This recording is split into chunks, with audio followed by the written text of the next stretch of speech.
So in my career, I've had the opportunity to train with many world-class athletes, and one training habit that I've noticed in every single one of them that most people don't do is they utilize what I call conversational jiu-jitsu or conversational sparring. Physicality matters in jiu-jitsu, but what matters most is technique. That's why a powerlifter can come in and lose to a much smaller, weaker opponent.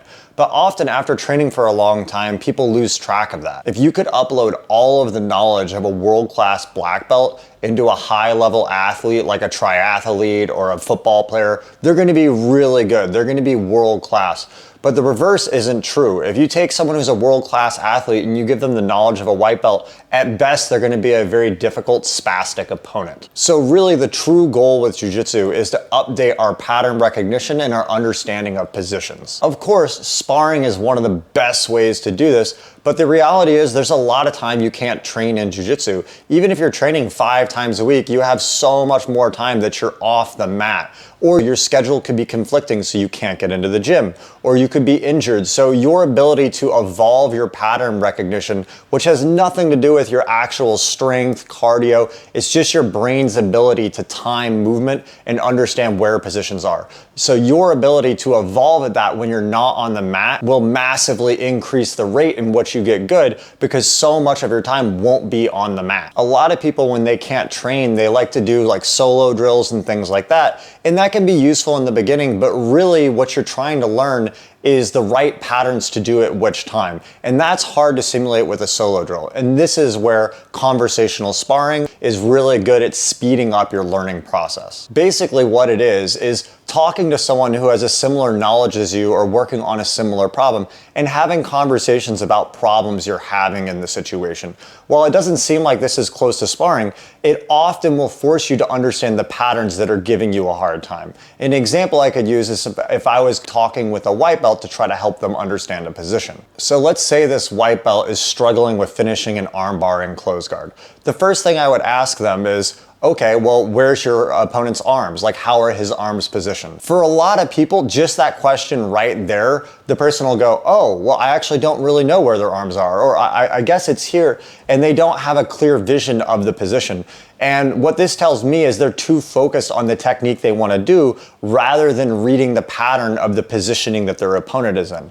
So just me asking that question without providing any technical advice or anything forces them to actually think about the hand positioning of their opponent. So maybe they do know and they go, oh, okay, well, he has one arm high up on the lapel and one arm low on the hip. Him telling me that would make me go, oh, well, actually in that situation, armbar is hard to do. Often there I focus on breaking the collar grip like Roger Gracie would and drag the arm across the body and chase towards the back. So without us even stepping on the mat, he's identified hand positioning situations that are giving him a hard time, a possible solution. But of course, if I'm like a black belt coach, I can give him advice, so that seems unfair. But even if it's you and another white belt in the gym, just you two having a conversation about a position you're struggling with, or if you're purple belts and you're both trying to learn the bolo, as you guys engage in conversations, you will discover spots or like gaps where you don't know things. You'll go, oh, I grabbed the hip and I tried to invert, and then your friend says, was he turned into you or was he turned away? And you don't even know that that's a cue. And then as you dig into these conversations, it elicits problems in your game and often brings out solutions that you can consider trying. And it'll also help direct what you can be looking for in future instructionals and sparring. So this may seem like a small thing, but I cannot tell you how much time this can save you on the mat. You really have to understand, you get better at jiu-jitsu not from the hours per se. You get better when you make good changes.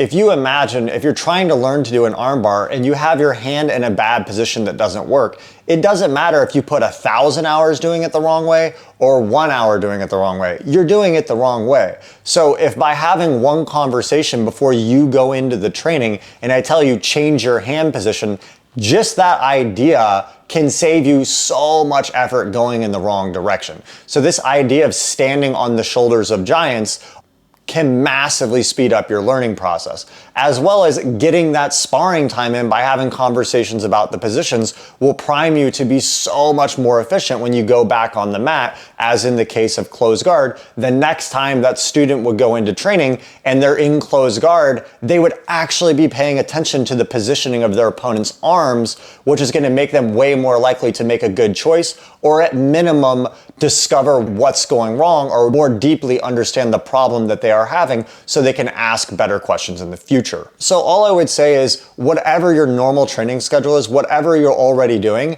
just a couple times a week. You can do it after class, before class. If you have a friend in the class, give them a call. Try it a couple times a week, have a conversation about some of the problems you're having with positions, and you'll discover how much this makes you think more deeply about this. At a higher level, I always exchange with other world-class athletes in positions because I've just learned from experience. I've spent hundreds of hours in a position working on the Berimbolo with Espen or Nick Sals and Daniel Myra, and they say, oh, I grabbed this way. And it's just a problem I've been dealing with for hundreds of hours, and it solves it immediately and saves me so much time. Or working on my spider guard with Sebastian Serpa and him showing me how to drive towards the spider hook side makes a huge difference. And most high-level people understand this, so we often talk with each other and exchange ideas. And I think that's important for you guys to learn. No matter what level you are, if you're not utilizing that, it will massively improve your ability to retain information and really understand what's going on the mat. Be sure to comment and let me know if you have any other questions you would like me to go in depth on. Also, I'm starting a second YouTube channel with way more niche content because I like doing these broad videos that help everyone, but sometimes really detail specific oriented things can be useful to certain people, but not many. And I want to have a place for those kind of videos because I find them very fun, even though they're not necessarily always useful to everyone. So that channel is going to be called John Thomas BJJ Clips. I'll put a link to the channel in the description, and be sure to check that out if you want a lot more detailed breakdowns on the mat. And as always, if you guys like this content, like, share, subscribe. Thanks a lot.